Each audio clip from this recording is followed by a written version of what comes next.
Fala, galerinha do segundo ano, tudo bem? Vamos lá para a nossa aulinha de Geografia 1, do módulo 8, tá bom?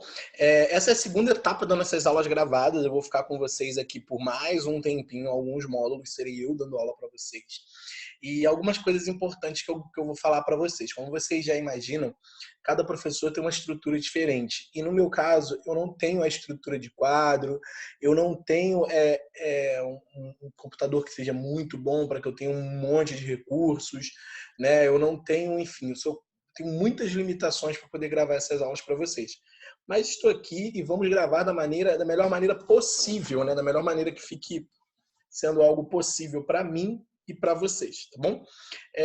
Eu vou estar usando a apostila de vocês como base, né, para os nossos estudos, tá? Então, estejam junto comigo na apostila de vocês, beleza?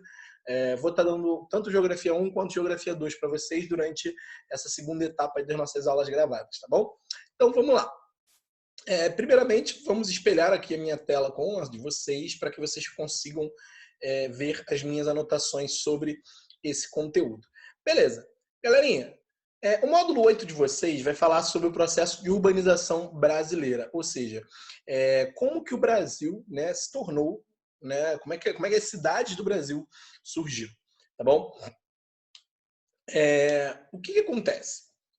Quando os portugueses chegam no Brasil, o primeiro local de ocupação, né, desses colonizadores será no litoral, por um motivo óbvio, né? Eles vão chegar, né, por caravelas, vão aportar no litoral, e aí eles vão começar ali mesmo a se instalar e a criar os primeiros engenhos, as primeiras fazendas. Seguindo essa linha, né, as outras expedições que foram chegando ao Brasil também foram aportando no litoral.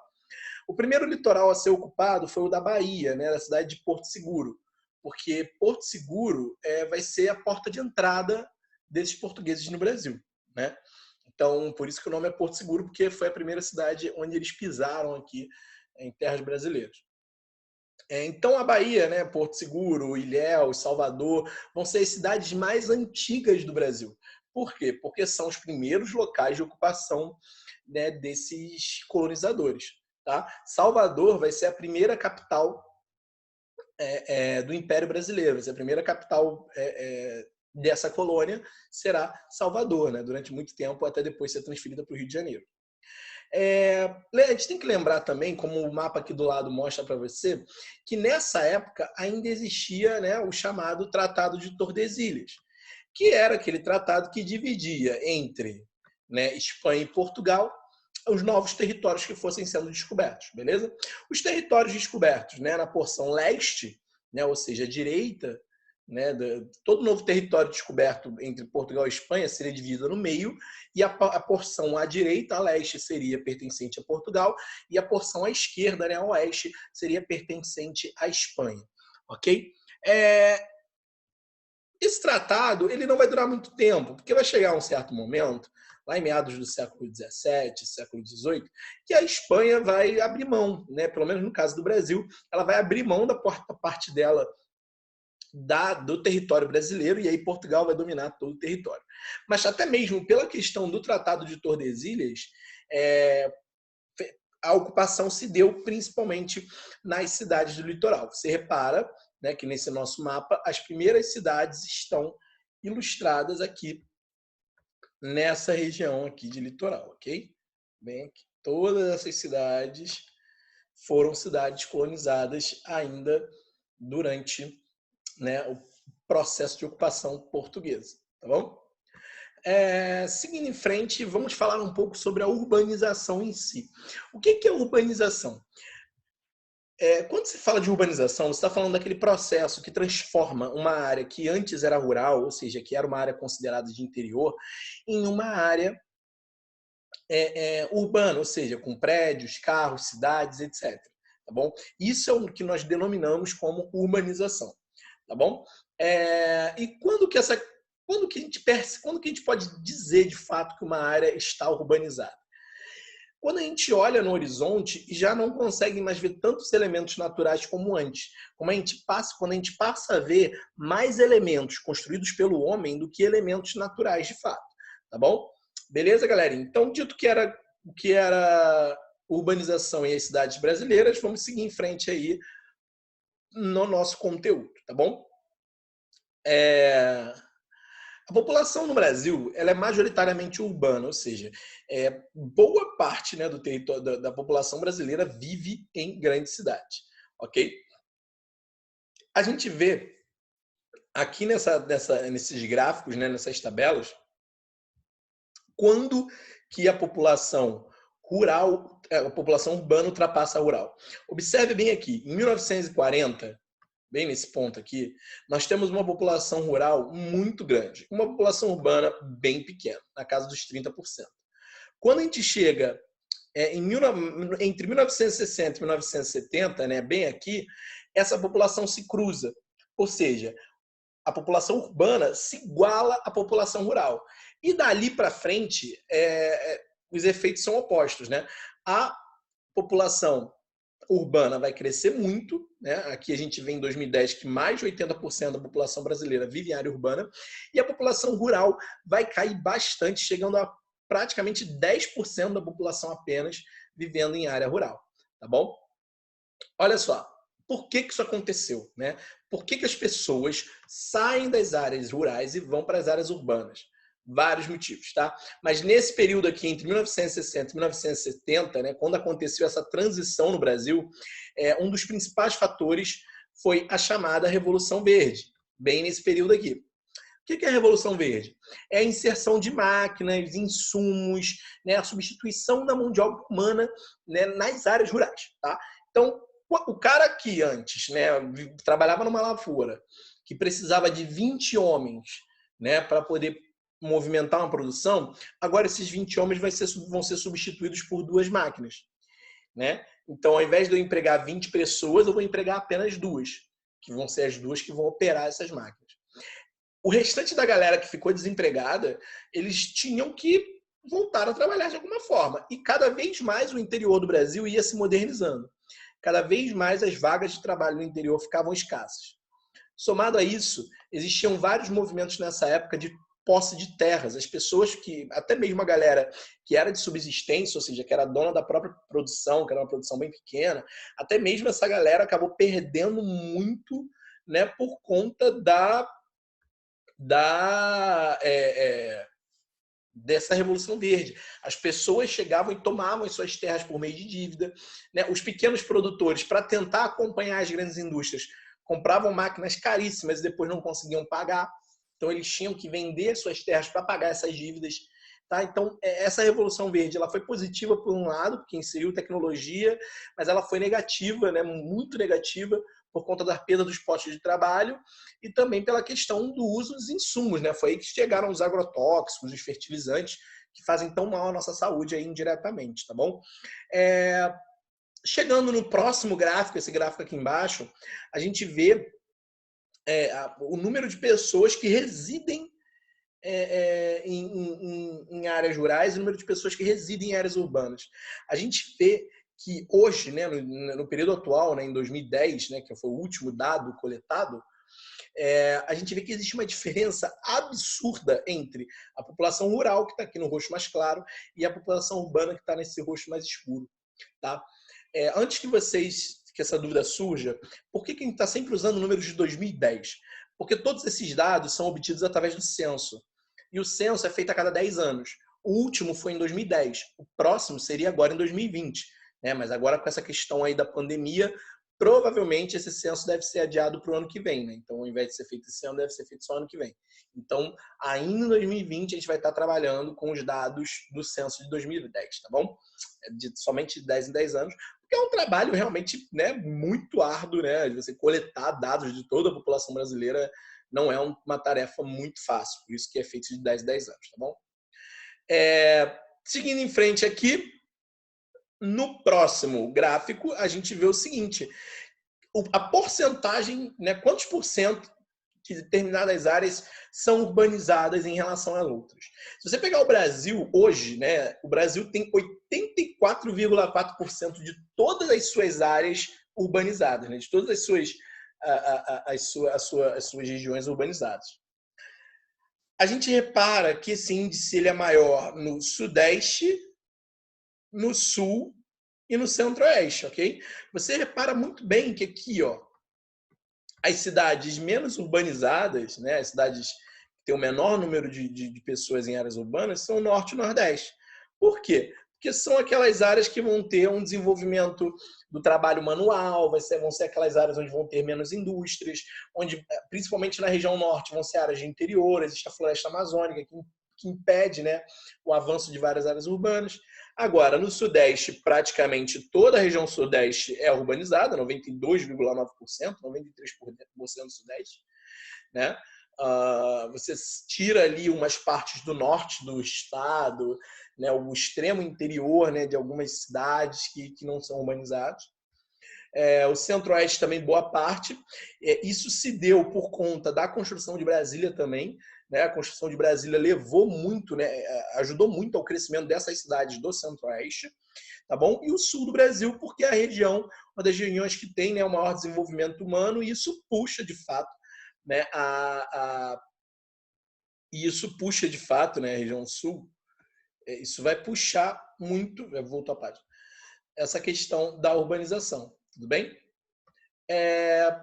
Vamos lá, galerinha. Seguindo aí para o próximo tópico que a gente vai falar. Vamos falar sobre um fenômeno chamado de metropolização. Tá bom? O que é a metropolização? Né? Quando a gente fala de metrópole, o que se dá quando a gente ouve falar de metrópole? Galera, metrópoles são áreas que sofreram, né, uma conurbação muito intensa. Né? São várias áreas conurbadas. O que é uma conurbação? É quando você não consegue ver o limite entre uma cidade e outra, né? Visualmente, você não consegue identificar. Eu costumo sempre falar para os meus alunos, né, lá das unidades da Baixada, que se você pega o carro e sai de Nova Iguaçu em direção ao Rio de Janeiro, você vai passar por Nova Iguaçu, você vai passar por Mesquita, Nilópolis, São João, Caxias e até chegar no Rio de Janeiro. E aí, o que eu quero dizer com isso? No momento que você está lá, pegando a Dutra de Nova Iguaçu até o Rio de Janeiro, você não consegue identificar visualmente onde começa uma cidade e onde termina a outra. Existem até algumas placas que te dizem o limite dos municípios, mas não são todos que têm. E mesmo com essas placas, né, é a única forma de você identificar. Entendeu? Existem algumas áreas que têm fronteiras físicas e que mesmo assim são conurbadas. Você pegar, por exemplo, a Pavuna e São João de Meriti, ali no centro de São João de Meriti tem uma divisão com a Pavuna que é feita por um rio. Né? Mas só que mesmo tendo esse rio, são cidades completamente integradas. Elas cresceram tanto que uma já se fundiu com a outra, é impossível você ver essa diferença. Tá bom? Então, quando você tem um número de áreas muito grandes passando por esse processo, né, de muitas áreas se desenvolvendo, essa área acaba se transformando numa metrópole. Tá? As metrópoles concentram boa parte das atividades econômicas, concentram boa parte do capital de algumas regiões. Tá? Então, por exemplo, se você pegar a metrópole Rio de Janeiro e a metrópole São Paulo, você vai ver que essas metrópoles concentram boa parte de todo o capital gerado na região sudeste. Então, são pontos-chave, são pontos principais de arrecadação econômica dessas cidades. Tá bom? Seguindo em frente aí, vamos falar agora da questão desse processo, né, da transformação de cidades em metrópoles. Existem vários fatores que levam a isso. Tá? No caso da cidade de São Paulo, você tem o ciclo do café, que fez com que a cidade se desenvolvesse muito rápido, e isso ajudou no crescimento econômico e fez com que essas metrópoles começassem a surgir. No caso do Rio de Janeiro, você tem o fato de que Rio de Janeiro, até 1960, era a capital federal do Brasil. Tá? Então, o fato do Rio de Janeiro ser uma capital concentrava tanto o poder político quanto o poder econômico, porque para as empresas que estavam vindo naquela época, a gente tem que lembrar que é uma época que não tinha tecnologia. Então, hoje, para uma empresa estrangeira vir se colocar lá na Zona Franca de Manaus, lá no meio da Amazônia, problema nenhum. Ela consegue se comunicar com o governo federal em tempo real por conta da tecnologia. Porém, na década de 50, década de 40, isso não era bem assim. Uma empresa vinha para o Brasil, né? Uma empresa resolvia se instalar aqui no Brasil, e aí como é que fazia? Né? Eles precisavam ficar próximos da capital federal caso precisassem resolver algo com o governo, tivessem que ter suas reuniões, seus acordos. Então, quanto mais próximo da sede federal, melhor. Tudo bem? Isso naquele período. Então, o Rio de Janeiro cresceu por conta disso. Outras cidades vão ter outros motivos. Cada cidade vai ter uma razão para se tornar uma metrópole. Mas, em geral, tem a ver com essa grande movimentação econômica. Tudo bem? Beleza? Então, o processo de metropolização é a transformação de uma simples cidade, de um grupo de cidades, em áreas que são centros econômicos, que são importantes para a economia de um país. Tá bom? Beleza? Vamos seguir em frente aqui para falar do processo, né? Continuar falando aqui um pouco sobre a metropolização e depois falar do processo de desmetropolização. Tá? É importante a gente falar também por conta dos problemas que essas metrópoles vão sofrer. Pelo fato de serem áreas de grande concentração econômica, também vão ser áreas de grande desigualdade social. Tá? Vão ser áreas onde vai existir uma desigualdade de renda muito grande, muitas pessoas em condição de pobreza e que também serão aquelas áreas que vão, que deveriam, né, movimentar, deveriam empregar muito essas pessoas. Só que existem algumas áreas, mesmo sendo metrópoles, que não conseguem ter vagas de emprego para todo mundo. Tá? Então, essa concentração urbana, né, a criação das metrópoles, é algo positivo, né, até um ponto do desenvolvimento econômico. Mas no desenvolvimento social, algumas dessas metrópoles deixam a desejar. Tá bom? É importante falar da região metropolitana, né, que a gente escuta muito na televisão, a região metropolitana do Rio de Janeiro. O que a gente fala como região metropolitana? É a metrópole e todas as cidades que estão ao entorno, né, que vão servir essa metrópole com algo, seja com uma matéria-prima, seja com mão de obra, enfim. Né? Você pega a Baixada Fluminense, ela é uma região metropolitana do Rio de Janeiro. Boa parte das pessoas que moram na Baixada Fluminense vão trabalhar no Rio de Janeiro, nas regiões centrais do Rio de Janeiro. Entendeu? Então, a região metropolitana é isso. É o que vai fornecer a matéria-prima, é o que vai fornecer a mão de obra, né? É o que vai atender às necessidades da metrópole. Tudo bem? Falando aí da desmetropolização, que é o que acontece em algumas cidades, que elas começam a inchar tanto, as metrópoles começam a ficar tão grandes, que elas acabam perdendo um pouco de espaço para cidades médias. Observe, você é uma empresa, você quer instalar sua empresa no Brasil. Você tem a opção de ir para o Rio de Janeiro ou ir para São Paulo, que são as capitais econômicas do Brasil, de fato. Só que instalar uma fábrica, uma indústria nessas regiões é muito caro. O imposto vai ser mais caro, né? A mão de obra vai ser mais cara. É a mesma coisa. Se você, né, chegar um dia e resolver morar na zona sul do Rio de Janeiro, o custo de vida vai ser muito maior do que na Zona Oeste. Uma pessoa que mora em Copacabana vai ter um custo de vida muito maior do que a pessoa que mora em Campo Grande. Tá? Não só em questão de aluguel ou de preço de imóvel, mas em tudo. Os mercados de Copacabana vão ser mais caros, né? O IPTU de Copacabana vai ser mais caro, né? Uma água em Copacabana vai ser mais cara do que uma água em Campo Grande. É a mesma coisa com as indústrias. Instalar uma indústria no Rio de Janeiro ou em São Paulo vai ser muito mais caro do que instalar uma indústria no interior. Entende? Então, muitas indústrias estão indo para essas cidades médias, essas cidades do interior, cidades essas que vão oferecer benefícios fiscais, né? Tipo isenção de impostos, até mesmo doação de terreno. Algumas cidades na Bahia doaram os terrenos para as indústrias. Você pega, por exemplo, uma indústria automobilística que vai para o interior de São Paulo, essa indústria vai gerar 15, 20 mil vagas de emprego, diretas e indiretas. Isso é muito bom, principalmente para o cara que está no poder daquele estado, né? Imagina. O cara que é prefeito de São Bernardo do Campo, né? Uma cidade lá do interior de São Paulo, que recebe várias montadoras. Imagina o que é para ele dizer que gerou 20 mil novas vagas de emprego. Então, por isso que ocorre essa isenção de impostos, essa competição. Né? É o que a gente chama de guerra fiscal. Os estados competindo uns com os outros para ver quem consegue dar a melhor isenção e convencer aquela empresa a se instalar ali. Tá bom? Então, quando as indústrias, as empresas optam por não se instalar numa grande cidade, numa grande metrópole e para o interior, isso promove o processo de desmetropolização. Né? Essa malha, essa área urbana enorme, ela começa a desinchar, essa rede urbana começa a ficar um pouco menor. Né? Então, hoje você já vê que muitas empresas saíram do Rio, saíram de São Paulo para ir para o interior. Tá bom? Beleza, galera? Próximo assunto que a gente vai falar é hierarquia urbana. O que é hierarquia urbana? Hierarquia urbana é o nível de influência que uma cidade tem sobre outra, ok? É o nível de influência que uma cidade vai ter sobre alguma outra cidade. Óbvio, você pegar a cidade do Rio de Janeiro e pegar a cidade de Itaperuna, que fica no mesmo estado, elas vão ter níveis de influência e importância diferentes, ok? Então, na apostila de vocês, não tem nenhum esqueminha para a gente falar de hierarquia urbana, mas eu malandramente já coloquei aqui, né, no nosso, na agulha aqui, né, um esquema para a gente poder identificar isso aí, tá? Olha só, isso daqui é o que a gente chama de hierarquia urbana.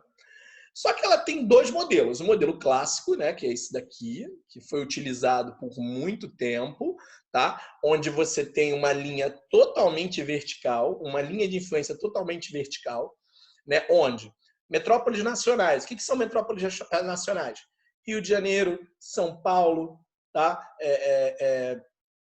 Belo Horizonte, Porto Alegre, são aquelas cidades, aquelas capitais, né? São aquelas grandes cidades que vão acumular um valor econômico muito grande.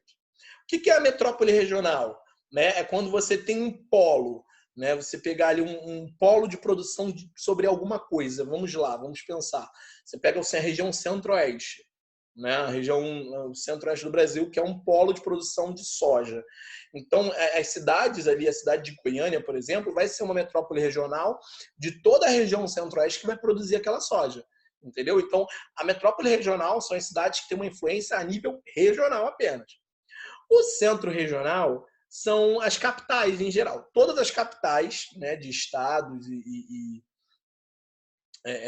e ainda mesmo algumas cidades do interior também vão ter essa influência regional. São cidades como, por exemplo, Macaé, aqui no Rio de Janeiro, que é um grande polo de extração de petróleo. Então, é um centro regional.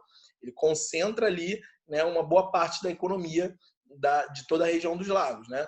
Cabo Frio também, centro regional. Por quê? Porque concentra uma boa parte da economia da região dos lagos. A cidade local é aquela que é uma cidade pequena, que vai conseguir se movimentar sozinha, mas que ainda tem que atender, né, os interesses do centro regional, ainda tem que suprir o centro regional de alguma forma. E por último, as vilas, que são as áreas bem isoladas, onde as pessoas vão, né, onde vão ser são as chamadas cidades dormitórios, né? São as chamadas cidades onde as pessoas geralmente só vão para dormir mesmo, onde não tem quase nenhuma atividade econômica. Tá bom? Esse esquema tradicional, como eu disse, ele foi feito antes dos avanços tecnológicos que nós conhecemos. Já o esquema atual, né, ele já é diferente. Ó.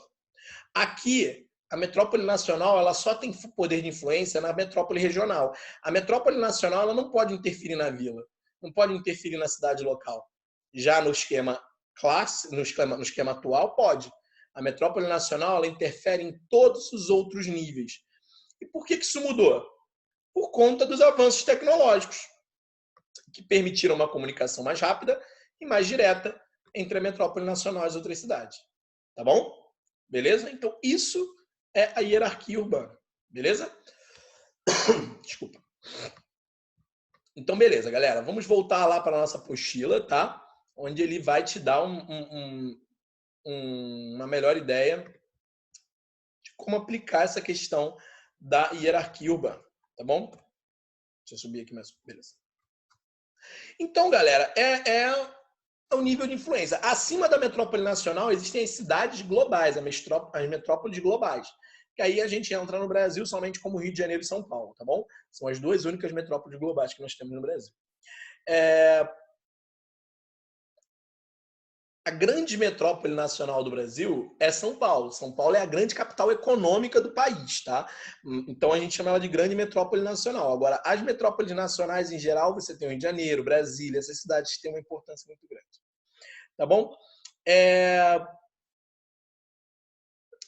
Essa integração entre essas cidades, né, feita depois da globalização, depois dos avanços tecnológicos, que criou, né, aquela nova hierarquia urbana que eu falei para você, com a metrópole nacional interferindo em todos os níveis, a gente chama de rede urbana.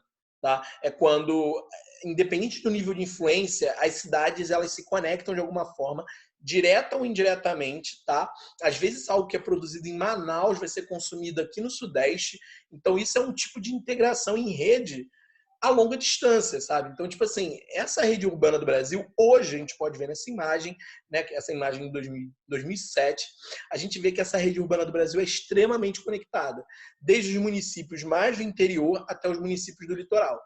Óbvio, seguindo ainda aquela lógica, né, do período colonial, a gente repara que o litoral ainda concentra a maior parte das atividades e é onde são os grandes polos dessa rede urbana.